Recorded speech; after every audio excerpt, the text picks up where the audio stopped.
Luiz Oliveira Lima, que é advogado do general Walter Braga Neto. Bem-vindo, doutor José Luiz, tudo bem? Bem-vindo ao nosso Linha de Frente. Prezado Capês, é uma honra estar aqui, querido amigo, cumprimento a todos da bancada. Doutor José Luiz, vamos começar com a denúncia oferecida pela Procuradoria-Geral da República contra o seu cliente, o general Braga Neto. É uma denúncia extensa, tem mais de 270 páginas. Eu confesso que quando eu fui professor da Escola Superior do Ministério Público, nós orientávamos as denúncias serem enxutas e com a descrição concisa dos fatos. Eu pergunto ao senhor, quais são os fatos descritos nessa longa denúncia que dizem respeito diretamente ao seu cliente? Capês, primeiro é importante deixar registrado que essa fantasiosa denúncia, ela não diz absolutamente nada. Você bem colocou, meu pai dizia uma coisa que é o seguinte: quem escreve muito, escreve nada. Uma denúncia com 272 laudas mostra que o Ministério Público, mesmo tendo ali uma PGR com a criatividade intelectual dele, ele produziu um filme muito bom. Veja só, ele denunciou o general Braga Neto como um líder de uma associação criminosa junto com o ex-presidente Bolsonaro. Ele, nessa denúncia inepta, ele menciona 30 fatos graves. E ele imputa ao general Braga Neto, que seria um dos líderes dessa organização criminosa, uma eventual participação em 3 fatos. Quer dizer, só com esse esclarecimento fica claro que essa denúncia ela é capenga, ela é fantasiosa, ela é fruto, Capês, dessa criatividade intelectual do PGR que, neste caso, ele errou e ele errou feio. Doutor José Luiz, nesses 3 fatos, quais são esses 3 únicos fatos ligados ao seu cliente, general Braga Neto, e quais as provas ou indícios que acompanham a descrição destes fatos? É importante deixar registrado que essa denúncia ela é baseada numa delação, um acordo de colaboração premiada feita com o senhor Cid, que é um mentiroso. Eu digo isso desde o primeiro dia que eu entrei nesse caso. Ele é um mentiroso contumaz. Ele é um homem que prestou quase 11 depoimentos. Uma hora ele fala uma coisa, outra hora ele fala outra. Ele fala, no tocante ao general Braga Neto, 3 fatos, que seria o financiamento do plano Copa 22, que seria o quê? Seria a morte do ministro Alexandre de Moraes e um financiamento com R$100 mil. Depois ele fala que o general Braga Neto era o elo com os manifestantes de 8 de janeiro, e para isso ele fala de um vídeo, né? E ele mandar mensagens para uma pessoa com o intuito de pressionar os comandantes para assinarem o tal decreto. Vamos lá. Financiamento do golpe. Esse senhor, quando estava prestes a perder o seu acordo de colaboração premiada, no seu último depoimento, quando ele é alertado, inclusive, que ele ia perder o seu acordo, ele vem com uma afirmação sem pé e sem cabeça. O general Braga Neto teria entregue um dinheiro para o financiamento desse suposto golpe. Você que é um homem experiente. Esse detalhe da entrega do dinheiro, na minha opinião, é uma questão principal, a gente sabe disso. Para qualquer prática de um crime, ainda mais um desse, teria que o dinheiro, ele teria falado no primeiro depoimento. Como é que ele só traz esse detalhe, Capês, no último depoimento? Por que ele inventou essa mentira? Porque ele estava ameaçado, mais uma vez, de perder o seu acordo de colaboração. E mais, ele fala, a denúncia fala, e aí é uma loucura, que nós estamos falando de armamento pesado, de fuzil, de metralhadora. Com R$100 mil você compra isso? Cadê esse dinheiro? Cadê a cópia desse dinheiro? Como foi entregue esse dinheiro? É uma mentira. Esse senhor, com medo, com receio de perder este acordo, ele inventa essa história, evidentemente que falando de um general 4 estrelas, e é importante que se diga, Capês, nós estamos falando de um general 4 estrelas. Nós estamos falando de um homem sem qualquer mancha, sem qualquer mácula na sua vida. Um homem com mais de 40 anos de serviço prestados ao Exército Brasileiro. Nós estamos falando de uma pessoa com folha corrida, com folha de antecedentes, com criminoso? Não. Nós estamos falando de um homem de reputação ilibada. E que este senhor, esse Cid, e essa denúncia, eu vou repetir novamente, não irão macular a reputação do general Braga Neto. Aí ele fala que ele é um elo com os manifestantes e junta um vídeo, que esse vídeo é a prova de que ele estaria lá falando com o pessoal do acampamento. Esse vídeo não era do acampamento. Esse vídeo é uma entrevista, é uma gravação de um diálogo que ele tem, que o general tem no palácio. Portanto, aí depois a própria denúncia fala assim, olha, na verdade ele errou. É um pequeno detalhe, né? Ele errou tudo. Quer dizer, não há absolutamente nada que justifique essa denúncia contra o general. E a questão das mensagens, o que acontece? Eles jogam umas mensagens que são prints, não tem uma cadeia de custódia, ou seja, é aquela pescaria, né? A polícia pesca uma coisa e fala, isso aqui eu acho que pode dar alguma coisa, isso aqui pode dar, e joga para o Ministério Público. A polícia induz o Ministério Público, que induziu, por tabela, o ministro Alexandre Moraes. O senhor afirma que, na denúncia, a Procuradoria-Geral da República imputou ao seu cliente um plano para matar o ministro Alexandre de Moraes, que, portanto, seria a vítima deste plano. A Procuradoria arrolou o ministro, suposta vítima, para depor neste processo? Você que é um estudioso de conhecimento, conhece direito como ninguém, essa questão é surreal. Né? Nós ajuizamos uma suspeição do ministro Alexandre de Moraes, e aqui eu preciso dizer com todas as letras o respeito que eu tenho pelo ministro Alexandre de Moraes, pelo Supremo Tribunal Federal. Eu conheço há muitos anos, eu atuo na corte há muitos anos, já advogo há 35 anos, então eu preciso deixar claro aqui o respeito que eu tenho pela corte e pelo ministro Alexandre de Moraes. Mas evidentemente que ele é um ser humano. E a denúncia o coloca como vítima. Portanto, o que a defesa entende minimamente, e eu tenho clareza que vários operadores de direito concordam com a nossa tese, que, por ser vítima, ele não pode participar do julgamento, ele não pode ser o relator desse julgamento, ele não pode comandar esse julgamento. Nós ajuizamos essa suspensão e nós vamos até o final com essa tese que me parece razoável, não tem nenhum aqui um questionamento no tocante à parcialidade do ministro Alexandre de Moraes. É sim uma condição que é a condição de ser vítima. Condição objetiva prevista no Código de Processo Penal. Minha próxima pergunta seria a seguinte. O Mauro Cid, ele acabou sendo efetivamente preso no dia 3 de maio de 23. No dia 23 de agosto, já se passavam ali 3 meses dele preso sem culpa formada, já no final de agosto, ele é proibido de ver o seu pai. 2 dias depois, ele é proibido de ver a sua esposa, no dia 25 de agosto. E no dia 9 de setembro, ele resolve, então, por fim, fazer esta delação, o primeiro desses 11 depoimentos. Curiosamente, ele é solto exatamente no mesmo dia em que fez essa delação. O senhor pretende explorar esta cronologia dos fatos dele ter ficado preso sem culpa formada e estas coincidências para colocar em dúvida a voluntariedade de sua delação? Capês, basta a gente olhar um pouco para o retrovisor e lembrar da Lava Jato.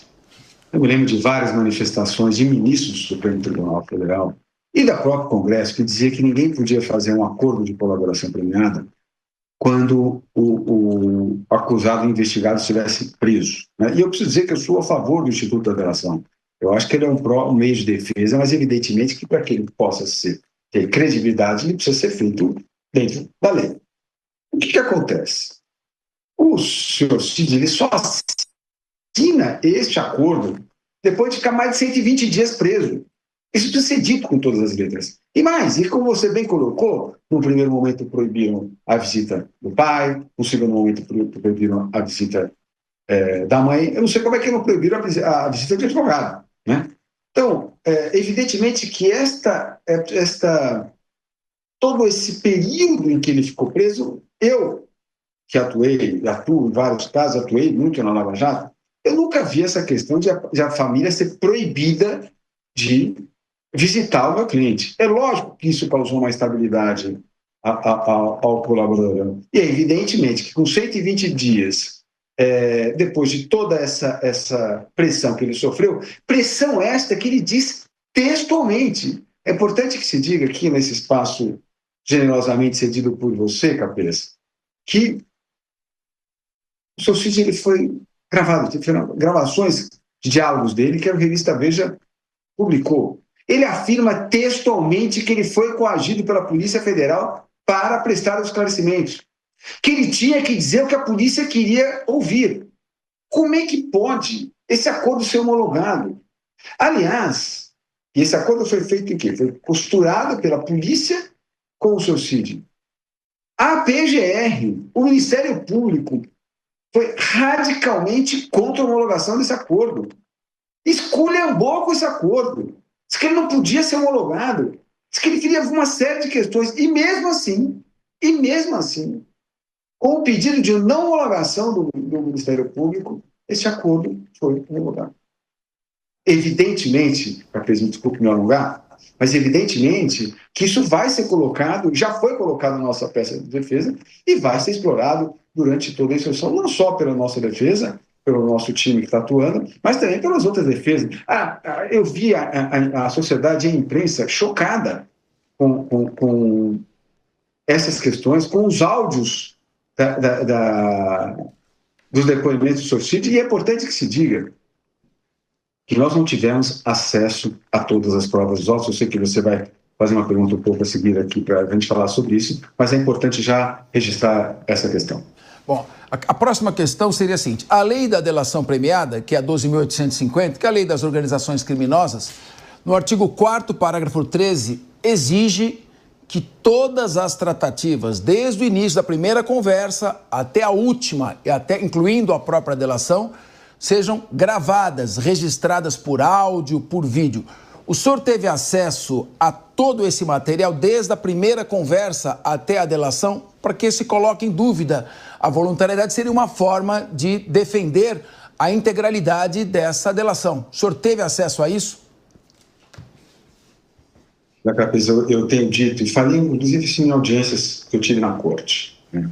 Um julgamento que envolve um ex-presidente da República, um julgamento que envolve um general de 4 estrelas, envolve várias pessoas. Todo julgamento, evidentemente, a defesa tem que ter acesso a tudo, mas este caso era julgado no Supremo Tribunal Federal. Eu não tenho a quem recorrer depois, só as comissões internacionais. Eu preciso dizer com todas as letras: a defesa não teve acesso a todas as provas dos autos. Isso precisa ser dito claramente. Eu não tive, Capês, acesso ao celular, ao conteúdo do celular do meu cliente. Como é que eu posso fazer uma defesa minimamente razoável sem ter acesso ao telefone, ao conteúdo do telefone do general Braga Neto? Isso é surreal. Eu falo isso, as pessoas não acreditam, mas Juca, é isso mesmo. E no tocante a todos os documentos, a todos os áudios, a todas as tratativas que envolveram a colaboração do seu Cid, nós não tivemos acesso a tudo. Nós não tivemos acesso ao procedimento administrativo instaurado pela PGR quando ela questiona exatamente a validade desse acordo feito pela Polícia Federal. Portanto, a defesa ela está sem forças. Ela não está. O Ministério Público tem tudo, conhece tudo, o Judiciário conhece tudo, mas a defesa não conhece tudo. Isso é lamentável, meu caro Capês, lamentável. O senhor pediu, então, diante desta situação, alguma prorrogação de prazo para poder ter acesso a esse material, estudar e aí sim oferecer a sua defesa? A Procuradoria-Geral da República chegou a se manifestar sobre esse pedido, essa necessidade da defesa? Infelizmente, nesse caso, o Ministério Público pode tudo e a defesa pode nada. O Ministério Público ficou por mais de 80 dias para apresentar a sua denúncia. Nós pedimos o mesmo prazo, ou nós pedimos apenas o dobro, fossem 30 dias. Tudo foi negado. As defesas até agora não conseguiram nenhum pedido definido. Nenhum. O Ministério Público consegue tudo. A defesa não consegue nada. E não são pedidos razoáveis. É absolutamente razoável. São mais de 100 mil páginas. Eu vou repetir. São mais de 100 mil páginas. O Ministério Público, quando oferece a denúncia, Capês, ele cita 6 procedimentos novos que as defesas não tiveram acesso. Nós pedimos, evidentemente, um maior prazo para poder examinar isso. Foi negado. Eu não entendo, eu não consigo entender. Eu não posso acreditar, Capês, que a pauta política é que vai determinar o prazo desse julgamento. E parece, eu não quero acreditar nisso, porque é o que a imprensa vem colocando. Eles querem julgar em 2025, porque 2026 tem o julgamento, tem as eleições. Mas desde quando o Supremo Tribunal Federal tem que se pautar pela agenda política, pela agenda eleitoral? Então, eu não quero crer que essa fofoca, vamos dizer assim, de notinhas em jornais, seja verídica. Doutor José Luiz, já estamos caminhando, sei que o senhor tem horário, eu agradeço bastante o seu tempo que o senhor está dispensando aqui ao linha de frente. Mais uma pergunta. Nós temos 11 ministros no Supremo Tribunal Federal, presidente mais 10, 2 turmas. Esse julgamento vai ser feito por uma das turmas ou será feito pelo plenário, por todos os ministros? Olha, a defesa do ex-presidente Jair Bolsonaro defendeu que o julgamento seja feito pelo pleno, pela Corte. Por quê? Por todos os ministros. Quer pela questão da prorrogação do foro, quer tratar-se por um ex-presidente da República, e pela magnitude deste caso. Muitas pessoas falam que esse é um julgamento histórico, um julgamento da história do Supremo. Eu não quero nem entrar nessa questão, mas evidentemente que um julgamento dessa magnitude, com essa história recente, seria muito mais adequado que fosse julgado pelos 11 ministros. Eu confio em todos os ministros do Supremo Tribunal Federal. Evidentemente que, se for julgado pela primeira turma, estará em boas mãos, são ministros sérios, experientes e que têm absolutamente, e têm condições para ocupar o espaço que eles estão.